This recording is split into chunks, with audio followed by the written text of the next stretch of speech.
Dear viewers, Assalamu alaikum. I am Shahid Ahmed. Since last couple of years, one Turkish TV play is talk of the town, and it has made records on YouTube, on Facebook, electronic, and on social media. This play is called Arthurul Ghazi.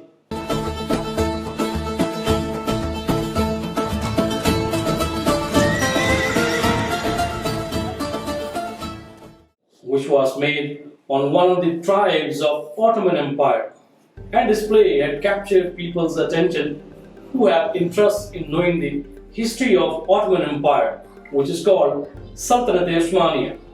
But this play is too long that many people, including myself, could not see it because of time constraints. And of course, there are a big number of people who are eager to know about its history, achievements, and the facts of its rise and fall. So I thought that I should work on it and make one video covering its maximum areas to understand my viewers about Ottoman Empire. So here we go. The Ottoman Empire was one of the mightiest and longest lasting dynasties in world history. This Islamic run superpower ruled large areas of the Middle East, Eastern Europe, and North Africa for more than 600 years. The chief leader, known as the Sultan, was given absolute religious and political authority over his people, while Western Europeans generally viewed them as a threat. Many historians regard the Ottoman Empire as a source of great regional stability and security, as well as important achievements in the arts, science, religion, and culture. Origins of the Ottoman Empire. Osman I, a leader of the Turkish tribes in Anatolia, founded the Ottoman Empire around 1299. The term Ottoman is derived from Osman's name, which was Othman in Arabic. The Ottoman Turks set up a formal government and expanded their territory under the leadership of Osman I, Orhan, Murad I, and Bayezid I. In 1453, Mehmed II the Conqueror led the Ottoman Turks in seizing the ancient city of Constantinople, the Byzantine Empire's capital. This put an end to 1,000-year reign of the Byzantine Empire, and Sultan Mahmud renamed the city Istanbul and made it the new capital of the Ottoman Empire. Istanbul became a dominant international center of trade and culture. Mahmud died in 1481. His oldest son, Bayezid II, became the new Sultan. Rise of the Ottoman Empire.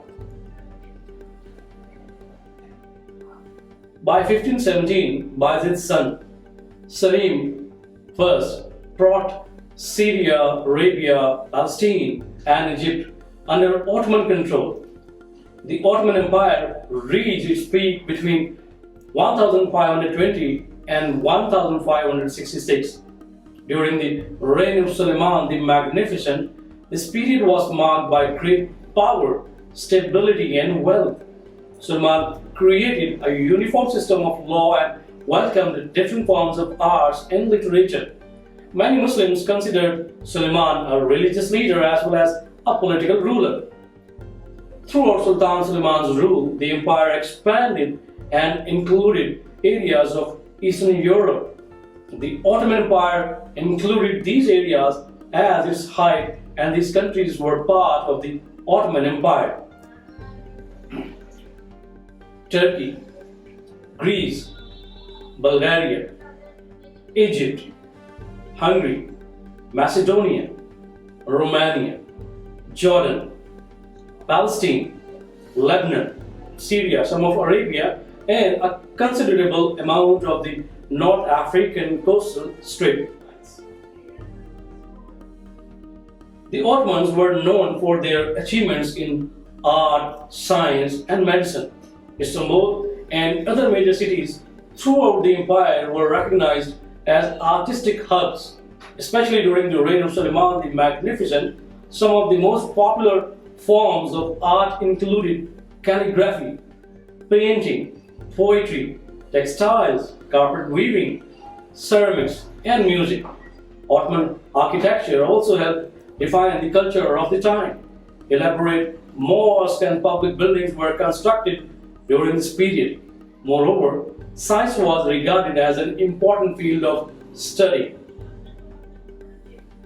The Ottoman learned and practiced advanced mathematics, astronomy, philosophy, physics, geography, and chemistry.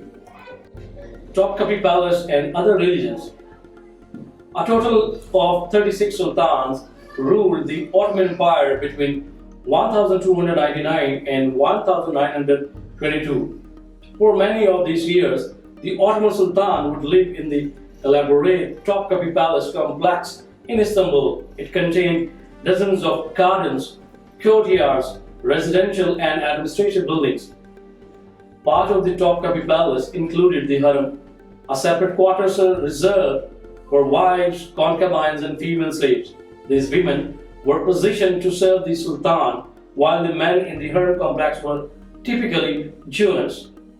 The threat of assassination was always a concern for a Sultan, that's why he relocated every night as a safety measure. On the other hand, most scholars agree that Ottoman Turk rulers were tolerant of other religions. Those who were not Muslims were categorized by the millet system, a community structure that gave minority groups a limited amount of power to control their own affairs while still under Ottoman rule. Some millet paid taxes while others were exempt. Decline of the Ottoman Empire. Dear viewers, starting in the 16th century, the Ottoman Empire began to lose its economic and military dominance to Europe. Around this time, Europe had strengthened rapidly with the renaissance of the dawn of the Industrial Revolution. Other factors such as poor leadership and having to compete with trade from the America and India led the weakening of the empire. And in 1683, the Ottoman Turks were defeated at the Battle of Vienna, and this loss added to their already waning status. Over the next 100 years, the empire began to lose the key regions of land. After a revolt, Greece won their independence from the Ottoman Empire in 1830. In 1878, the Congress of Berlin declared the independence of Romania, Serbia, and Bulgaria. And during the Balkan Wars, which took place in 1912 and 1913, the Ottoman Empire lost nearly all their territories in Europe. When did the Ottoman Empire fall?